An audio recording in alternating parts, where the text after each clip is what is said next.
again.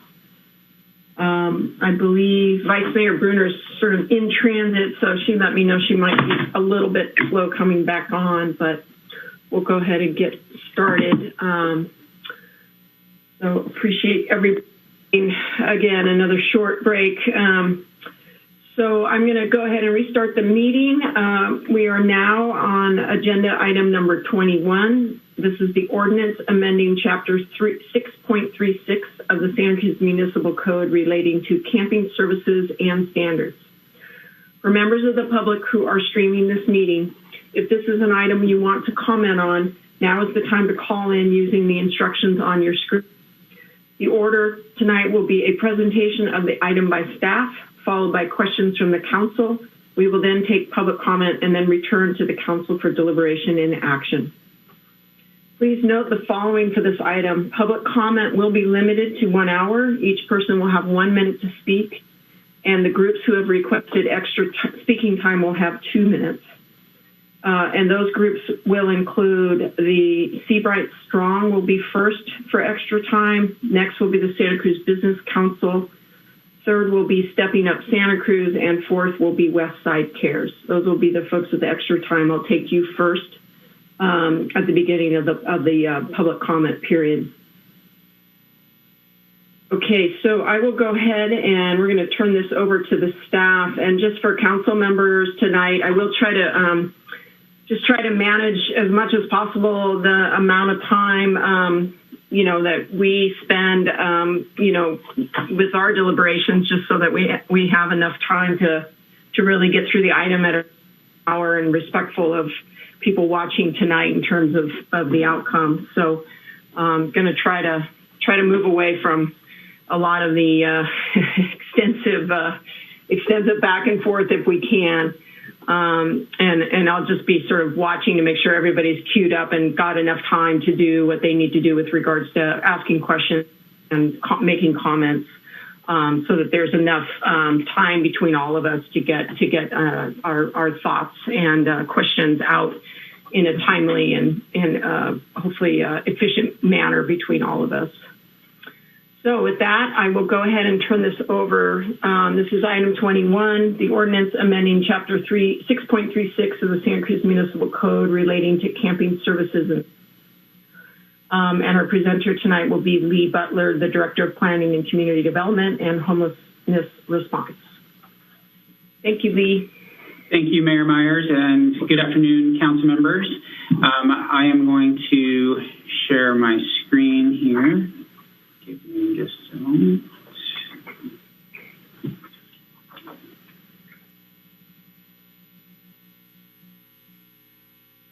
Okay, can you all see the presentation? Yes, we can. Great, thank you.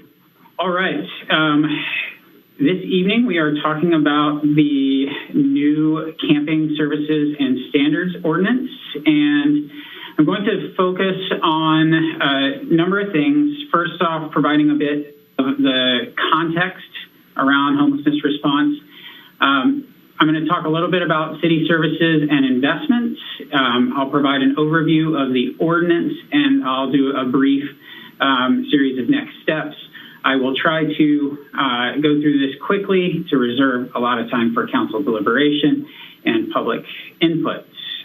So, the County of Santa Cruz a new division, and they are working on a 3-year plan for reducing homelessness, and they have goals of reducing the unsheltered population by 25%.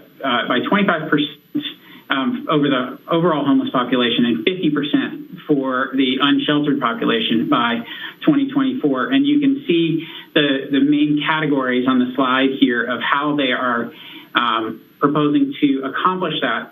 And of note, they estimate that to achieve all those goals, they do have about a $35 million shortfall right now. And funding is a significant challenge across not just the city, but the region and the state and federal levels. And we'll talk about that in just a moment here as we talk through a little bit more about their 3-year and 6-month work plan, including a range of steps to help address the data collection, to help address the individuals who are currently housed that are at risk of losing that shelter because of the COVID-19 funding that's going away. There are a variety of shelter programs that they're looking to fund.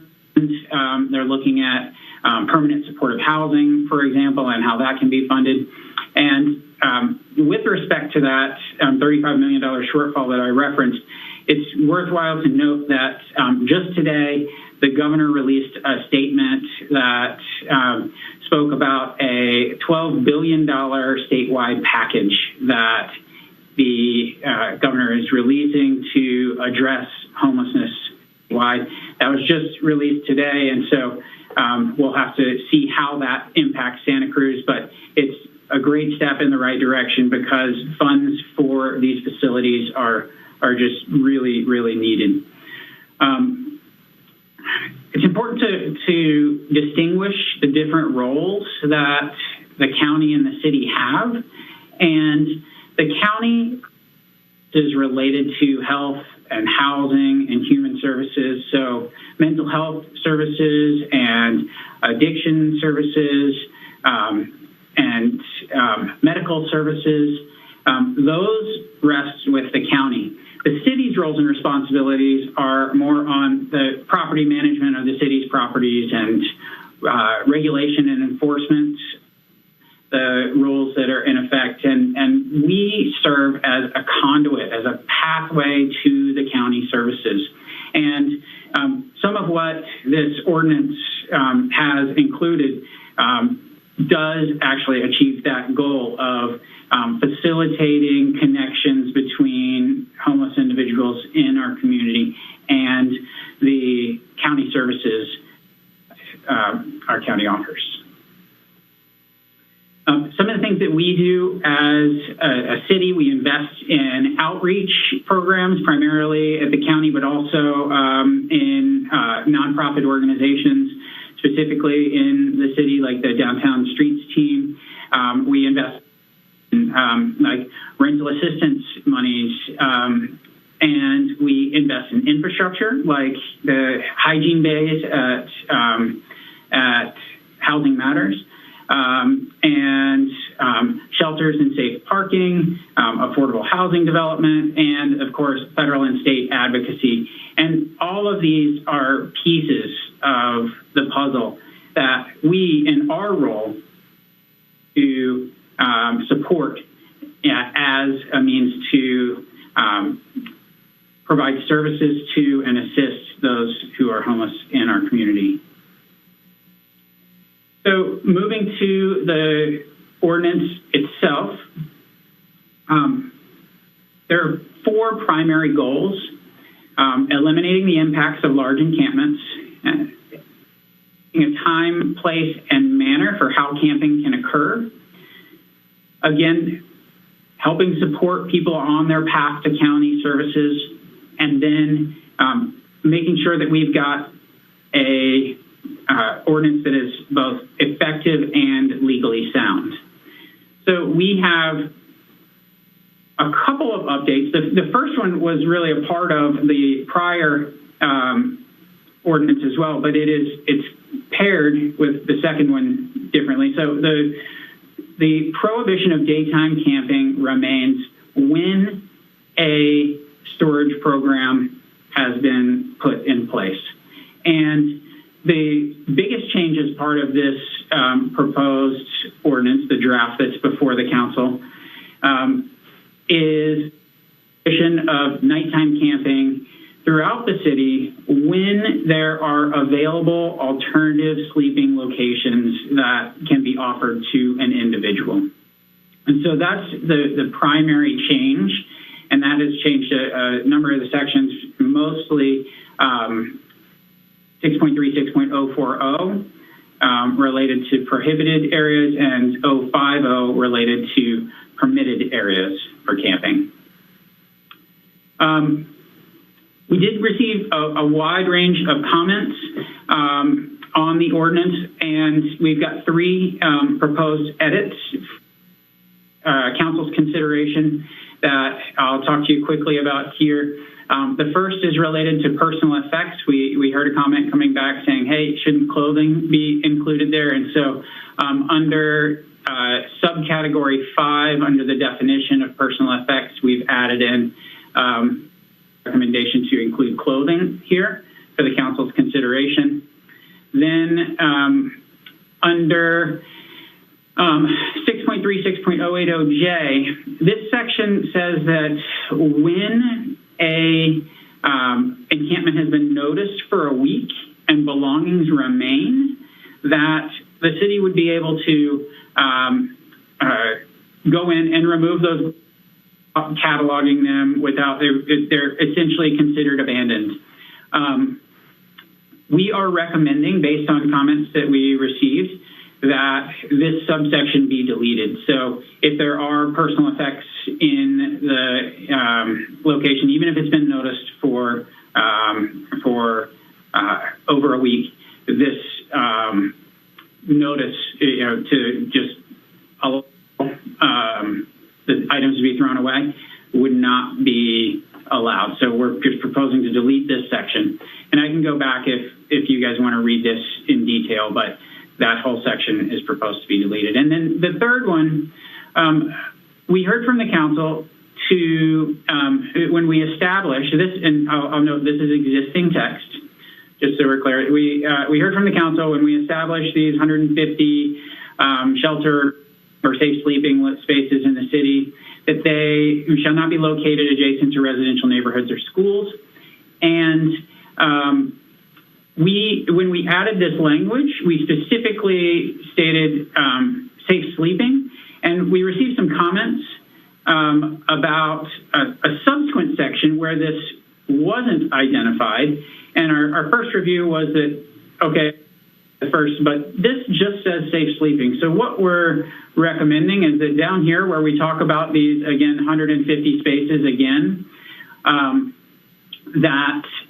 but here we're talking about shelter, managed camp, and safe sleeping spaces. Again, city-owned or operated properties or facilities. And we're suggesting that this be added. Facilities noted in this subsection shall not be located adjacent to residential neighborhoods or schools. So it's the same as what we've got up here. That would be a clarification that it also includes the managed camps or safe sleeping spaces, again, on city-owned or operated properties or facilities. That changes that we have responding in response to comments that we've received. But I wanted to take a moment to talk a little bit about the new city services that are included as part of this, and they relate to that last change. The safe sleeping program, a minimum of 100 spaces. That, as I mentioned, would be not in residential neighborhoods or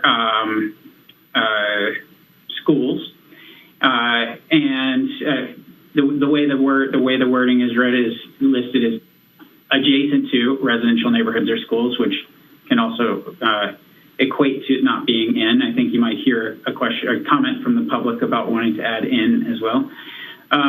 But 150 spaces would be established.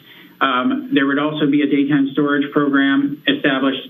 We anticipate that wherever we have a safe sleeping program, we would also have a daytime storage program. They work together, but that may or may not be the case. There may be shuttles, for example, from one place to another, and the storage program may fit best at that shuttle location. So that's still yet to be determined. But there is certainly a synergy between those locations, whether the transportation locations or the physical storage location. With respect to those storage facilities and safe sleeping, as well as managed encampments and some other services that I'll talk about in a moment, we are in the midst of preparing a request for qualifications. We were just working with some of the other departments today on getting some of the finishing touches put together on that. And what we're asking for is for providers to respond with their background, their experience, their operating costs, for how they would operate these facilities in a manner that is compatible with the goals and objectives that we have of serving the unhoused population and limiting impacts within the community. We have identified in that, in addition to the things that I mentioned before, also indoor shelter operations. Typically, shelters are operated and funded by the county, but there could be, for example, a shelter operator that says, hey, I've got a facility and I want to operate this and I want to do it, and we may want to explore that independently from the county. Similarly, hygiene services, the restrooms, hand washing, showers, clothes washing. You know, we would hope to have a county partnership on those kinds of things, but there may be instances, we could, for instance, contract with a group separate for a safe sleeping site, for have one operator providing the services at the safe sleeping, but another operator providing the hand washing and restrooms, for example. So we've got those separated out in there. And then the council specifically has in the ordinance directed us to include outreach to individuals and to aim to precede enforcement activities with outreach. And so we've got some provisions in the RFQ that specifically focus on what's sort of the city side of things and not the county side, not the health and human services type outreach, but more on helping individuals understand what the rules are without an enforcement that's typically associated with the police. And then finally, someone may have locations. They may not be an operator, but they may say, hey, I've got this building where I think, it's a vacant warehouse, and I think we could have some of these facilities here. So we open up those opportunities for responses as well. And by broad possibilities for engagement, there is a expectation that's spelled out in the RFQ that the service providers will be facilitating connections to the county service providers, who we expect will be regularly present at these facilities. And then there was also some related to community engagement, and we want to learn from the experience that others have in operating similar facilities. And so we're looking at getting together an advisory group on the facilities that we are looking to operate, and then anytime that we are proposing a location for these facilities, we will be doing site-specific neighborhood outreach to the surrounding area to understand their concerns, to figure out how we can maintain constant communication with them if they have any concerns as it gets up and operating, so forth. Two more things here. We have a general services and standards webinar that we'll be hosting on the 20th at 11 a.m. And that's a broader audience that we're looking to attract. And it's really a higher level overview of what we're doing. And then we'll have a pre-submittal RFQ Q&A, and that's really geared towards those organizations that are looking at submitting so that we can have that dialogue and the questions that they have and the ideas that they have for the response to the RFQ. And I believe the last slide is next steps. Council has provided, this is the fourth time this ordinance has been in front of the council in the last few months since late February, and council has provided a whole range of recommended steps. And I wanted to be clear that those steps are still valid and that we are looking to move forward with those. So that includes things like a quarterly census of the homeless individuals, and effectiveness review of the ordinance. So taking a look and seeing how are we doing with this? What things do we need to change? What's working well? What's not? How can we make this better? And then a semi-annual review of arrests and citations that occur pursuant to the ordinance. We are also pursuing a lot of the items that council has directed us with respect to outreach and integration of the safe sleeping and managed encampments that we do, any shelters that we do, how we integrate that with the continuum of care. And we've already had initial conversations with the county about that. And the council has requested that we come back and provide updates on the restorative justice approach that they have suggested. So we'll be back in June related to that. And that is something that our police department and city attorneys have already been having conversations on, and they are they've already pinged the DA with some questions there. And then also with respect to longer term solutions, there are a range of things that the City Council has requested we collaborate with the county on, like a navigation center. And I want to close by saying that in 1 week's time, we will also be hearing from the county with respect to their 3-year strategic plan and 6-month work plan on homelessness. And so that will be another opportunity for the council to engage the county and to hear their feedback on the long-term approach and the short-term steps that they are taking in order to achieve that long-term approach. And so with that, I over to the mayor, and I'm happy to answer any questions that you may have.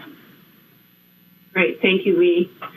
Yeah, and I might just say a couple of comments in the context, especially Lee, with the last few slides that you shared. And I think it's really important that, you know, the public understand that the ordinance is really the beginning of a much broader management strategy that the city is rolling out, including committing to providing 150 safe sleeping sites every night. But more importantly, it provides many ways where the county and its services provided for outreach, for healthcare, for getting people, you know, resources in terms of shelter or, you know, methods to get people back home, and it provides all of that because we actually have much more touch points built into this management system than we have without, with versus sort of an encampment that's unmanaged or sort of on its own. So I also want to really recognize the work that the staff has been doing on the RFQ. Service provision is such an important part of the success of moving an individual or a family or someone in need is really, the level of service provision the capabilities of our service providers, all of that really comes into play in really the success ratio of really actually helping someone move through the system and hopefully into a more secure situation here in Santa Cruz. And I think it's really important, too, to recognize that the governor's announcement today of $12 billion for homelessness in the state of California is nothing has ever been done like this on a national scale. This is the largest investment in homeless assistance of the United States. I note specifically in his list that he's actually making $50 million available for encampment management in particular. And that's really a recognition about how encampments are really places where people are not succeeding, and they're very difficult to manage for governments, for local communities. So his commitment and his call out of $50 million to really address this difficult issue with encampments is, I believe, really telling. And so I'm pleased to see that the city is, on the verge, hopefully, of really setting a management policy that then helps us cue to these other investments, which include housing assistance, even employing people to look at how public rights of ways and even potentially other public lands may be used to do some job training and other activities. So I would encourage the public listening tonight to really look at this package. Obviously, it includes tremendous amounts, over $1.75 billion to build new housing, as well as other care and other services for homelessness. So I think it's important that the city is as queued up as possible with our policy framework to be a partner with the county, but also to be competitive as our own local government to look at these potential types of resources coming in from the governor. So I think this policy is a really step tonight, and I really want to recognize our staff's work, both our city attorney's office as well as Lee and the city manager's team. These kinds of policies are incredibly difficult to do, and they're, they take a lot of time and a lot of thought. And I want to also recognize our community and how vocal they've been about when we got it right and when we got it wrong. And another sign that people are engaged. They want to see solutions. They want to support folks in our community that are suffering from homelessness, but they want to really understand and see some predictable management techniques that, move people towards more stability in their lives. So I also want to just recognize our community tonight because they continue to be involved. They continue to provide feedback. I still get a lot of emails and calls and still a meeting with folks. And so I think our community is really ready to try to figure this out. And so I think that's a good time to really look at completing a policy that takes that initial step forward. So again, I want to thank the staff. I'll open up this now for council questions at this point regarding the ordinance. And Lee, I'm sure you'll be poised with any of those changes that I think you put up, just in case council member has questions of those. So I'm looking for any questions from council members at this time. I'm not seeing any hands up. Okay. Councilmember Cummings. Thank you, Mayor Myers. And I just want to echo the, amount of work that's really going into us trying to figure out ways, support the houseless community and also mitigate some of the negative impacts that our community is experiencing, because ultimately we need to make sure that our community is a place where everyone can live and be supported. And for people who are experiencing, whether it's mental health, substance abuse, or they're just down in their luck, that we can really provide them and connect them to services that they need so they can improve their lives. I do have a couple questions related to some of the comments that were presented in the staff report, in the presentation, and also thank you, Lee, for that presentation, and then other things that came up in the agenda report.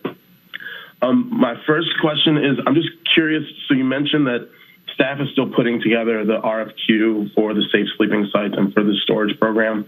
I'm just kind of curious what the anticipated timeline for, getting the RFQ out, identifying a provider, and then rolling this out. And in addition to that, kind of combined with that is what's the sense of, what funding is available and what sources of fundings could we tap into? Because, I know there's some COVID relief that's coming, but whatever we're setting up, we don't want it to be a one-time thing that's just funded with kind of emergency funds. We really need to understand how can we long-term. So I'm just curious about, my first question is those two items, which is the timeline for kind of rolling this out, and then where the funding is going to come from, and also costs. What are the anticipated costs? Thank you, Councilmember Cummings. Great questions. First off, we are targeting this week. We're still getting comments for the release of the RFQ, I should say. We're still getting comments back. We are working with our Office of Economic Development today, and with our risk management team and finance, and then we still need to get that back in front of the attorneys for another final review. But we are still hopeful that we'll be able to get it out this week. If it's not exactly this week, then it's imminently forthcoming following that. But we're really close, dotting the last I's and crossing the last T's. We are anticipating that we allow for probably a little over 3 weeks in that response time frame. And so by the beginning of June, we would have that first set of responses back, and hopefully we'll have a wide variety of those from a lot of different organizations, so that we can understand and compare and contrast those. And that gets to the cost. That will give us a better idea of what the costs will be. We've provided in prior presentations to the council some estimated costs based on, if the city were running the facility and we were paying $19 an hour, estimated hours, and estimated costs for restroom facilities and so forth. But we're very curious to see what we get back as part of that RFQ, and to see how those providers are proposing to staff the facilities. And then with respect to funding, we are looking at a variety of sources. CDBG is one. The special COVID relief funds, as you mentioned, are another. And then, of course, we do have a substantial amount of general fund resources that go to things like encampment cleanups and so forth. And so, we'll be looking at a mix of funding, and it's going to depend on the cost in terms of how much of a mix we have. But we are looking at leveraging those grant dollars to the extent that we can. And then a follow-up question to that. So in terms of the process around siting and identifying a site, would that happen concurrently with the RFQ process, or would that happen after someone's been identified, so that, working with the provider, they'd be able to say what sites, they'd be able to work with versus sites that, are incompatible for them to work with? And then also, along with that, obviously there's going to be, community outreach and where this can and can't, happen, where the community is okay with it and where they're not. Yes. So I think there's going to be somewhat of a parallel course there. We've been focused on the RFQ, and we haven't done any site-specific outreach, but we may also get sites back from the RFQ where we say, hey, this wasn't on our radar. But we could, lease this vacant building, and it would be a good opportunity for us.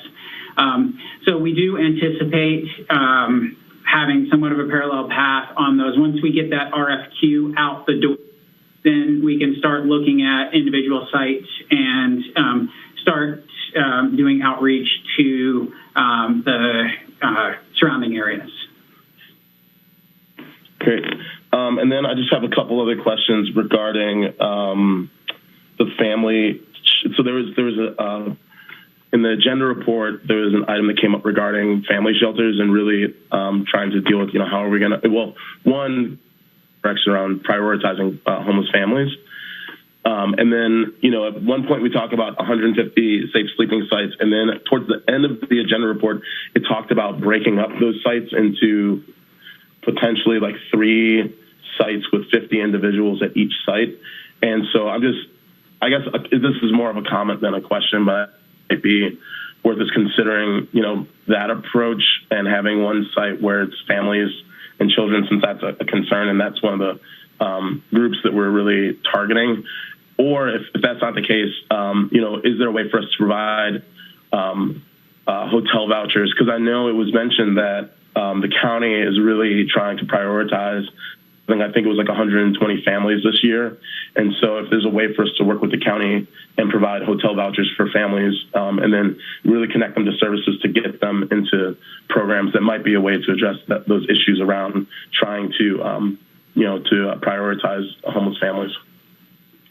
Thank you for those comments and questions. And yes, we do think that the county will play a part in prioritizing those families that are here and who are houseless, and they've got a great resource in the Revley Family Shelter, and that of course is a much better setting than if someone is in a safe sleeping location, and so that's where, as part of the agenda report, we're just requesting a little bit of a broader approach to the prioritization of families, so that we can, have the county resources and the county's prioritization potentially take that family and get them placed in a location that is a more long-term setting. Okay. That concludes all my questions. Thank you. Thank you, Councilmember. I have Councilmember Brown and then Councilmember Kalantari Johnson. Thank you. Thank you for the presentation and for the materials we received in preparation. I have a few questions, and so I just want to start with the discussion around, or that comes directly following the RFQ discussion in our staff report that we received, provides, it talks about various services and how they might be handled and who might handle them, and it's pretty vague. And I understand that there's a lot up in the air right now, and that you're working hard to have those conversations, and I appreciate that. The question that I have on costs, you answered with Councilmember Cummings' question, but I guess I'm wondering how you're thinking about the scope responsibility question for these various services. Are we thinking, well, we're just going to see what we get and whatever people can offer, or they're, have included as possibilities that they can offer as a contract operator, and then we'll see what else we need? Or is there some kind of underlying kind of, even if it's our hopes and aspirations kind of plan for how that will go? And then another question related to the budget or the costs. I'm wondering, what do we have a plan for trying to make the actual costs and budget legible and transparent to the public, or really even to council members? I feel like we spend a lot of money, and here are the general areas, or, it's too much. We don't have the resources for it. We kind of talk about them as like really, really big generalities. And, I'm still hard pressed to be able to say how much money the city spends in, the various categories. It seems to me that much of our cost has been, and if we move forward in this way, is likely continue to be dealing with the fallout of, houseless, people being in spaces that are not managed, that are not cleaned up, where there isn't adequate, refuse removal, waste management. And so that's where we spend our money. And I don't know how much money that is. And, so in terms of comparing that to how much money we might spend for these proactive model sanctioned encampment safe sleeping zones, which I obviously support. I've advocated for my whole time on the council. But in terms of weighing, where the money's going and helping the public understand, I think it would be really great to get some of those numbers broken down in greater detail. So I'm just wondering if you've talked about that. Is there any more detailed information we can get? I don't want to micromanage here, but I think that there's some pretty significant differences among the categories of spending. Sure. Thank you for those questions, Councilmember Brown. Let me tackle the second one first, which is the budget info. So first off, we have been. You're absolutely right. It's tough to get a handle on all of those expenses because there are a lot of things that are done just on a daily basis or in the course of individuals' work that isn't necessarily categorized a homelessness bucket or homelessness response. We've got a team from 5, 6+ departments that meets every Wednesday, and I don't think anyone's tracking their time for that. And that's just one of many meetings that we have. But we are aiming to be more deliberate about how we track this. And so we've started looking at how we can break that down and how we can look at that moving forward so that we can get a handle on not only what we're spending now, but what's a better way to spend that money. And that's what gets us to the RFQ and how when you're saying understanding those expenses, some of those will be direct expenses. The direct expenses are much easier to track. That's like, we paid for servicing of a restroom facility, and it was $5,000 a month for 5 months, and there's $25,000. The staff time is more challenging, but we are looking at how we can get a better handle on that. But the RFQ will have some of those direct costs that are very transparent and visible.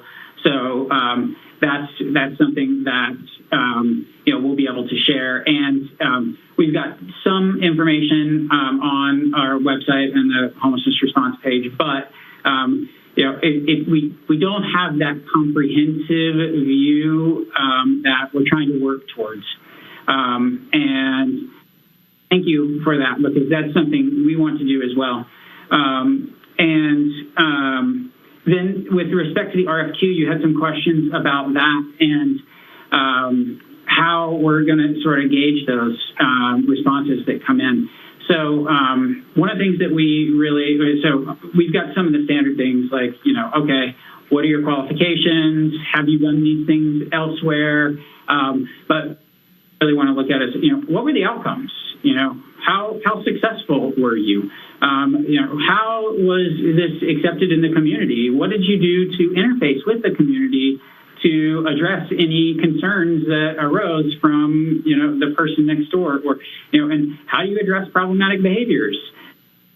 We've got some questions in that RFQ so that we can gauge how these providers are going to fit into the community. And of course, we've got costs in there, and are you able to provide the staffing in this location, in Santa Cruz to operate these facilities? Those kinds of standard questions. But we really want to look at how this is going to fit into the overall community, and hopefully there'll be a good mix of those, because it might not be a one size fits all here. We may have Councilmember Cummings is talking about multiple locations, and there may be like, oh, this operator might be good for this location, this operator might be better for this location.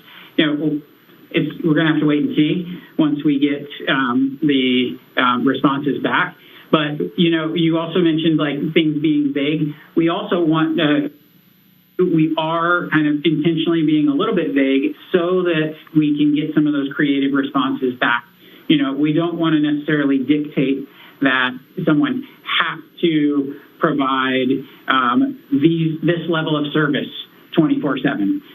we want to understand how they're going to address services the entire time, but let's hear how they're proposing to do that rather than saying, this is the dictated way in which it must be done.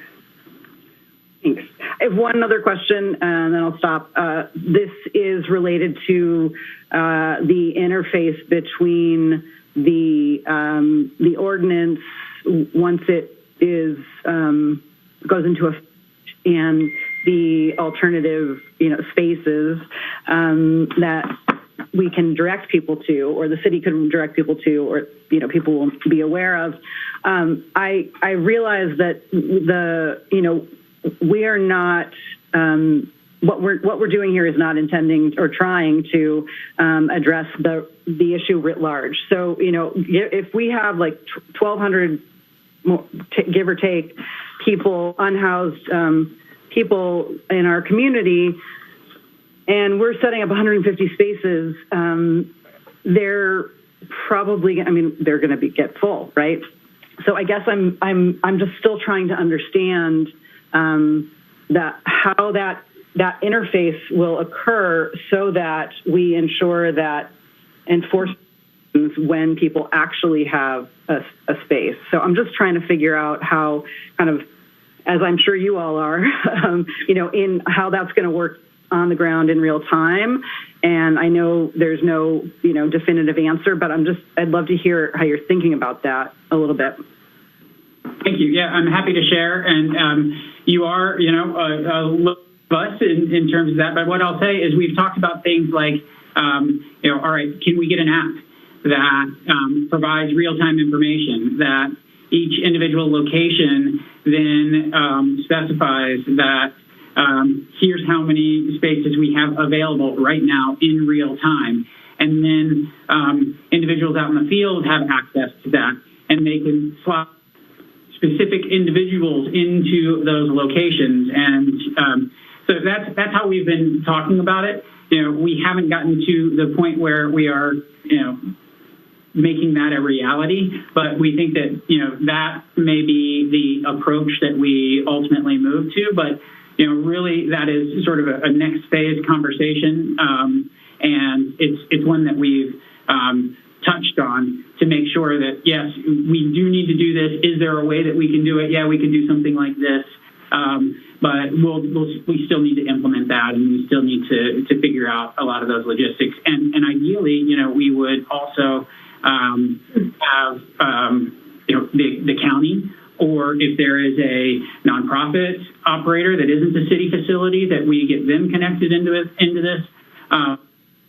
The county has their own intake procedure for some of those, but there still may be opportunities through that.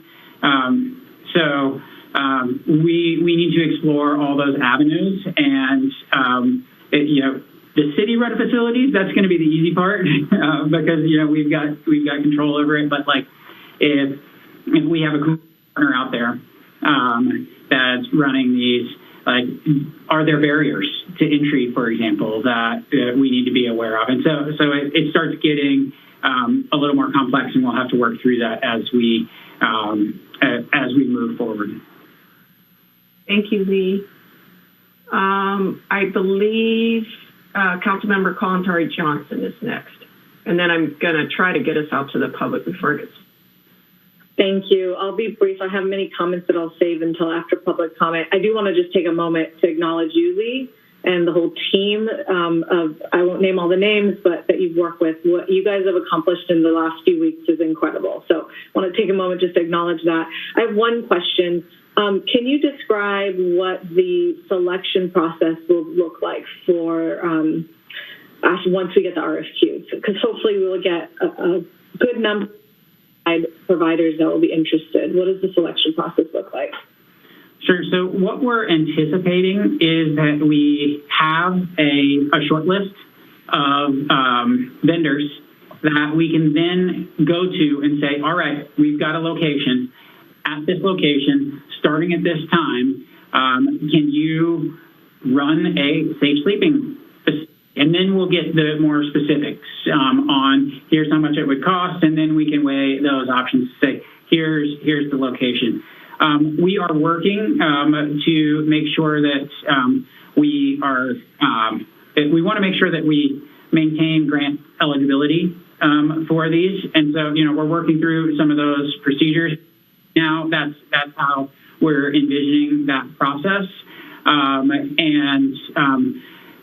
Subject to change as we work through those grant requirements.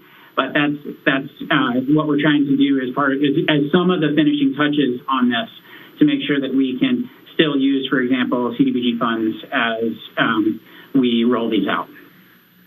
And while I've got the floor, I'll take the opportunity to go back to Councilmember Brown's question. Just broadly speaking, this year is a little bit different because of the COVID dollars, but roughly $4 million this year that we've spent, with about $3 million in services and about $1 million in cleanup and hygiene. Thank you so much, Lee. Councilmember Kalendari-Johnson, is that the only question you had at this time? That was. Thank you. Okay, thank you. Okay, we'll go ahead and take this